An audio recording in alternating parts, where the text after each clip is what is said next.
Welcome to Lakshmi kitchen. ಇವತ್ತು ಚಳಿಗಾಲದಲ್ಲಿ ತುಂಬ ಬೇಗನೆ ಮಾಡ್ಕೊಳ್ಳೋವಂಥ ರೆಸಿಪಿ ಅನ್ನೋದು ಬೋಂಡ. ಅದನ್ನ ಯಾವ ರೀತಿ ಮಾಡೋದು ಅಂತ ನೋಡೋಣ. ಮೊದಲನೇದಾಗಿ ನಾನು ಈರುಳ್ಳಿನ ಸಣ್ಣದಾಗಿ ಹಚ್ಚಿಟ್ಕೊಂಡಿದ್ದೀನಿ.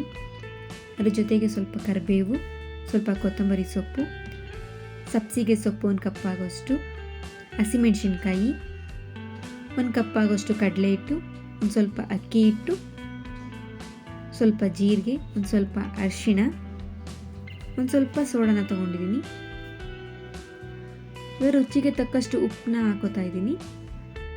ಇದಿಷ್ಟು ಹಾಕಿದ್ಮೇಲೆ ಒಂದ್ಸತಿ ಚೆನ್ನಾಗಿ ಮಿಕ್ಸ್ ಮಾಡ್ಕೋಬೇಕಾಗತ್ತೆ. ಈ ರೀತಿ ಮಾಡೋದ್ರಿಂದ ಈರುಳ್ಳಿಯಲ್ಲಿರೋ ನೀರಿನ ಅಂಶ ಕಡಿಮೆ ಆಗುತ್ತೆ. ನಾವು ನೀರು ಹಾಕೊಂಡು ಕಲಿಸ್ಕೊಂಡಾಗ ಹಿಟ್ಟು ತೆಳ್ಳ ಆಗೋದಿಲ್ಲ. ಹಿಟ್ಟು ಚೆನ್ನಾಗಿ ಮಿಕ್ಸ್ ಮಾಡ್ಕೊಂಡ್ಮೇಲೆ ಸ್ವಲ್ಪನೇ ನೀರು ಹಾಕೊಂಡು ಕಲಿಸ್ಕೋಬೇಕು. ಮೊದಲೇ ಜಾಸ್ತಿ ನೀರು ಹಾಕೊಂಡು ಕಲಿಸ್ಕೊಳ್ಳೋಕೆ ಹೋಗಬೇಡಿ. ನೀರು ಜಾಸ್ತಿ ಆಗೋದ್ರೆ ನಾವು ಎಣ್ಣೆಗೆ ಬೋಂಡ ಬಿಡಬೇಕಾದ್ರೆ ತುಂಬಾ ಕಷ್ಟ ಆಗುತ್ತೆ. ಸೊ ನೋಡ್ಕೊಂಡು ನೀರು ಹಾಕ್ಕೊಳ್ಳಿ. ನೀವು ಕೈಯಲ್ಲಿ ಎತ್ಕೊಂಡು ಉಂಡೆ ಮಾಡಿದಾಗ ಹಿಟ್ಟೇನು ಉಂಡೆ ಆಗ್ತಾ ಇದ್ದರೆ ಅದಕ್ಕೆ ಕರೆಕ್ಟಾಗಿ ಪ್ರಮಾಣದ ನೀರು ಹಾಕಿದ್ದೀರಾ ಅಂತ ಅರ್ಥ. ಇವಾಗ ಒಂದು 10ರಿಂದ 15 ನಿಮಿಷ ನೆನ್ಕೊಳ್ಳೋದಕ್ಕೆ ಬಿಡ್ತಾ ಇದ್ದೀನಿ.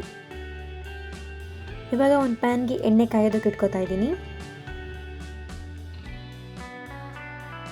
ಎಣ್ಣೆ ಚೆನ್ನಾಗಿ ಕಾಯ್ದಾದ್ಮೇಲೆ ಈ ರೀತಿಯಾಗಿ ಒಂದೊಂದೇ ಉಂಡೆನ ಎಣ್ಣೆಗೆ ಹಾಕ್ಕೊಳ್ತಾ ಇದ್ದೀನಿ.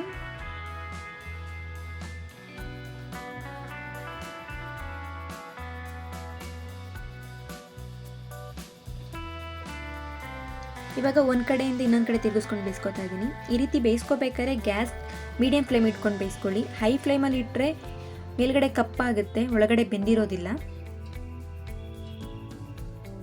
ನೋಡಿ, ಈ ರೀತಿಯಾಗಿ ಗೋಲ್ಡನ್ ಬ್ರೌನ್ ಬಂದಿದೆ ಅಂದರೆ ಬೋಂಡ ರೆಡಿಯಾಗಿದೆ ಅಂತ ಅರ್ಥ. ಇವಾಗ ಎಣ್ಣೆಯಿಂದ ಎತ್ತಿ ಒಂದು ಪ್ಲೇಟ್ಗೆ ಹಾಕೋತಾ ಇದ್ದೀನಿ. ಇಷ್ಟ ಆದರೆ ಗರಿ ಆದಂಥ ಬೋಂಡ ರೆಡಿ ಆಗುತ್ತೆ.